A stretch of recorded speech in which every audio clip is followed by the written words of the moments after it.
Virtual card এটা একটা বড় একটা ইস্যু বর্তমানে ম্যাক্সিমাম পার্সনরাই বলেন যে ভাই আমি আসলে ভার্চুয়াল কার্ড নিতে যাচ্ছি, কিভাবে আপনি হেল্প করতে পারেন বা কোন প্রসেসে বা কোথা থেকে আসলে ভার্চুয়াল কার্ড নেওয়া যেতে পারে যে মাধ্যমে আমি আসলে ইন্টারন্যাশনাল শপিং, সবারই আসলে মেন টার্গেট হচ্ছে ইন্টারন্যাশনাল শপিং করার জন্য তারা ভার্চুয়াল কার্ড চাচ্ছে। সো অ্যাকচুয়ালি কি থার্ড পার্টি যে ভার্চুয়াল কার্ডগুলো আছে সেগুলো কি ইউজ করা উচিত হবে কিনা, বা আমি অনলাইন থেকে ভার্চুয়াল কার্ড পারচেস করে ইউজ করব কিনা, এই ব্যাপারটা নিয়ে।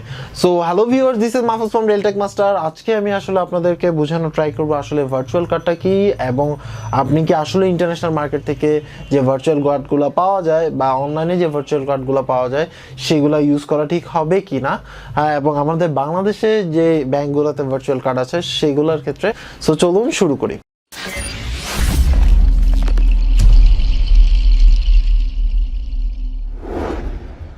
সো ফার্স্ট অফ অল হচ্ছিল ভার্চুয়াল কার্ডটা কি। আসলে ভার্চুয়াল কার্ড হচ্ছিল এমন একটা কার্ড যে কার্ডটা আপনি ধরতে পারবেন না, ছুঁইতে পারবেন না, সেটাই হচ্ছিল ভার্চুয়ালি। আপনি নিজেও জানেন যে আসলে আমরা যেই জিনিসটা ধরতে পারছি না, টাচ করতে পারতেছি না, তো ওই যে কার্ডটা আছে যা শুধুমাত্র আপনি নাম্বারটা পাবেন, কার্ড নাম্বারটা, আপনার কার্ডের যে ওনার নেম সেটা পাবেন, এবং এক্সপায়ারি ডেট, এবং হচ্ছে হলো আপনার যে সিকিউরিটি কোড বা সিভিসির যে কোড সেই কোডটা।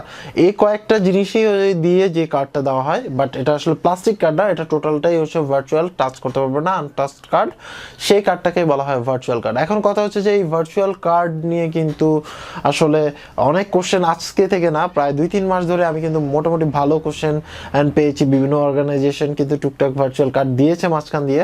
তো আমিও সেখান থেকে যখন আপনাদের এই কোশ্চেন পাই, তারপরে আমি পরবর্তীতে নিজে ট্রাই করে দেখি যে আসলে এই ভার্চুয়াল কার্ডগুলো কতটা আসলে পারফেক্ট, বা আপনার জন্য কতটা সুবিধা হতে পারে, বা নাকি প্রবলেম হতে পারে। তো আমি কিছু আপনার হচ্ছে, আমি নাম বলবো না কারণ হচ্ছে এটা একটু প্রবলেম আছে, সিকিউরিটি প্রবলেম। তো ইন্টারন্যাশনাল কিছু কার্ড কোম্পানি আছে যারা কি করে, আপনার হচ্ছে অ্যাকাউন্ট করার পরে আপনার কিছু পার্সোনাল ডিটেলস যদি দেন, যেমন হচ্ছে আপনার ন্যাশনাল আইডি কার্ড, এবং আপনি যদি ভেরিফাইড করে নেন, তাহলে দেখা গেছে যে আপনি একটা ভার্চুয়াল কার্ড জেনারেট করতে পারেন।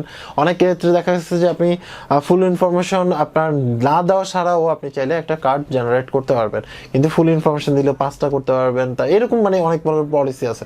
তো দেখা গেছে যে আমি ওরকম একটা কার্ড কোম্পানিতে কার্ড করি, জাস্ট আমি আপনাদেরকে দেওয়ার জন্য, মানে এডুকেশন পারপাসে আপনাদের বোঝানোর জন্য যে আসলে এটা আসলে কি কি প্রবলেম ফেস করতে হয় আমাকে। সো এটা জেনারেট জেনারেট করার পরে ওখানে কিছুটা ডলার লোড করি, ডলার লোড করার পরে সেটা ইউজ করি, এবং ওটাকে আমি রিফান্ড করার ট্রাই করি।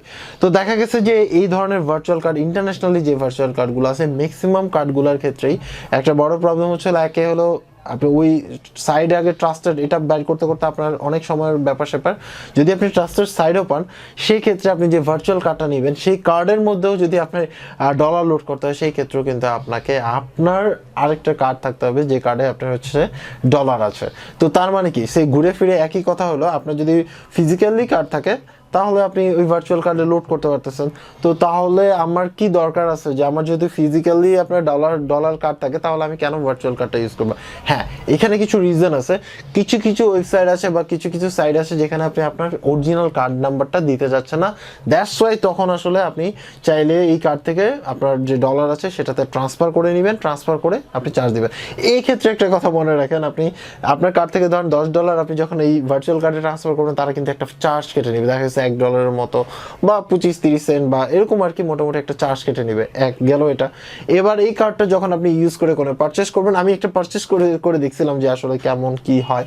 তো পারচেস করার পরে আমি ইচ্ছা করে ওটাকে রিফান্ড করাই মানে পারচেসটা আমি ক্যান্সেল করে দিই উইদিন 10 মিনিটস আর 20 মিনিটসের মধ্যে।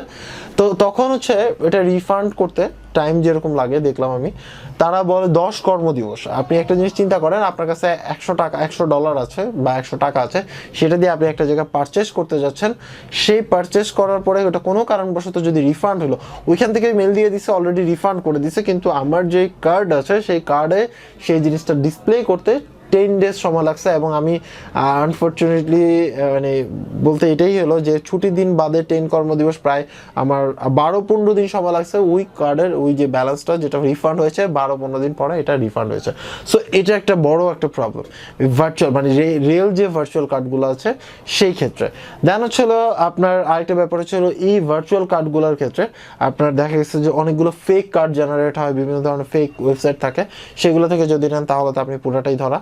তো আমার হিসাবে হচ্ছে এই ধরনের ভার্চুয়াল কার্ড আসলে অ্যাভয়েড করাই উচিত। আর মজার কথা হচ্ছে যে নতুন রুলস অনুসারে সেপ্টেম্বরের 1 তারিখ থেকে আপনার বিভিন্ন রুলস কিন্তু চেঞ্জ হয়েছে। আপনি হয়তো বা খেয়াল করবেন কিনা, নিউটেলার যারা ইউজ করেন, স্ক্রিল যারা ইউজ করেন, তারপর হচ্ছে ওই যে ভার্চুয়াল কার্ড ইপেনের যে যারা ভার্চুয়াল কার্ডগুলো ইউজ করেন, তারা অলরেডি কিন্তু আপনাকে মেল করে দিছে বা মেসেজ করে দিছে যে এখন তারা ইউরোপিয়ান ইউনিয়নের মধ্যে ছাড়া বাকি যারা আছে তাদেরকে কিন্তু কোনো ভার্চুয়াল কার্ড প্রোভাইড করতেছে না। এটা কিন্তু একটা নতুন রুলস হয়েছে। এখন অনেকে বলতে পারেন যে ভাই আমি তো ইউজ করতেছি। আপনার যদি আগে কোনো কার্ড থাকে সেটাও দেখবেন যে আপনার মেল বক্স চেক করেন, দেখবেন যে আপনি দেখতে পাচ্ছেন যে ওরা কিন্তু লিখে দিচ্ছে যে আপনার কার্ডে যদি কোনো ব্যালেন্স থাকে সেই ব্যালেন্সটা আপনি অলরেডি ইউজ করে ফেলেন, আদারওয়াইজ এইটা আপনার ওই কার্ডের এগেনস্টে যে অ্যাকাউন্ট আছে সেই অ্যাকাউন্টে ট্রান্সফার হয়ে যাবে। সো এটা একটা বড় ইস্যু বলা যায়। দেন এটা কিন্তু ইম্প্যাক্ট এর এই না যে আপনার এটার ইম্প্যাক্ট আপনার পেইউনিয়ারে পড়বে। পেইউনিয়ারের রুলস এটা আসলে টোটালটাই আলাদা। আমি ভার্চুয়াল কার্ডের ক্ষেত্রে বলতেছি, এটা কিন্তু পেইউনিয়ারটা কিন্তু প্লাস্টিক কার্ড, সো এটা আলাদা জিনিস। আপনার বাংলাদেশি ভার্চুয়াল কার্ড পাওয়া যায় কিনা, কিছু কিছু ব্যাংকে রিসেন্টলি আমি দেখলাম যে তারা কিন্তু ভার্চুয়াল কার্ড প্রোভাইড করতেছে। বাট এই ক্ষেত্রে আমি আসলে আমার কাছে আসলে মনে হলো যে যেটুকু আমি অ্যানালাইসিস করে দেখলাম যে আপনি ভার্চুয়াল কার্ডের বদলে আপনি যদি প্লাস্টিক কার্ড ইউজ করেন ইজ গুড ফর ইউ। কারণ হচ্ছে যে ভার্চুয়াল কার্ড যেটাই নেন না কেন সেই ক্ষেত্রে আপনার পাসপোর্ট লাগতেছে, কারণ ওইখানে ডলার কথাটা আসলেই আপনার পাসপোর্ট লাগতেছে। তো বাংলাদেশি কার্ডের ক্ষেত্রে, তো যেহেতু বাংলাদেশি কার্ডের ক্ষেত্রে ডলার কথা আসলেই পাসপোর্ট লাগতেছে, তাহলে আপনাকে এটা একটা একটা বড় প্রবলেম। তাহলে আপনি কেন 400-500 টাকা খরচ করে আপনি একটা ভার্চুয়াল কার্ড নেবেন, এর চেয়ে ভালো আপনি ফিজিক্যালি একটা কার্ড নেন। সো আমার রিকমেন্ড এটা, বাকিটা আপনাদের নিজস্ব পার্সোনাল ব্যাপার। দেন কোন ব্যাংকের কার্ড আসলে রিলায়েবল বা অনেক পারফেক্ট বলা যায়, এটা আসলে আমি আপনাদেরকে ভার্চুয়াল কার্ডের ক্ষেত্রে এটা বলতে পারবো না। রিজন হচ্ছে ভার্চুয়াল কার্ড আমি পার্সোনালি অনেক অ্যানালাইসিস করে এতটুকু বুঝলাম যে ভার্চুয়াল কার্ডটা শুধু তাদের জন্যই বা তারাই ইউজ করা উচিত যারা আসলে সিকিউরিটি পারপাসে কোনো একটা জায়গায় লেনদেন করতে চাচ্ছেন, যে জায়গায় আপনি আপনার কার্ডের নাম্বার দিতে চাচ্ছেন না, সেই জায়গার ক্ষেত্রে আপনি ইউজ করতে পারেন। এই ক্ষেত্রে কিন্তু আপনার নর্মাল কার্ডের চেয়ে ভার্চুয়াল কার্ডে কস্টিংটা বেশি পড়বে। সো এটা একটা বড় ইস্যু বলা যায়। সো আজকে এই পর্যন্তই। যারা এখন পর্যন্ত আমার চ্যানেল সাবস্ক্রাইব করেনি চাইলে সাবস্ক্রাইব করে নিতে পারেন। এছাড়াও যদি কোনো কোয়েশ্চেন থাকে তাহলে অবশ্যই কমেন্টস করে জানাবেন। সবাই ভালো থাকবেন। আল্লাহ হাফেজ।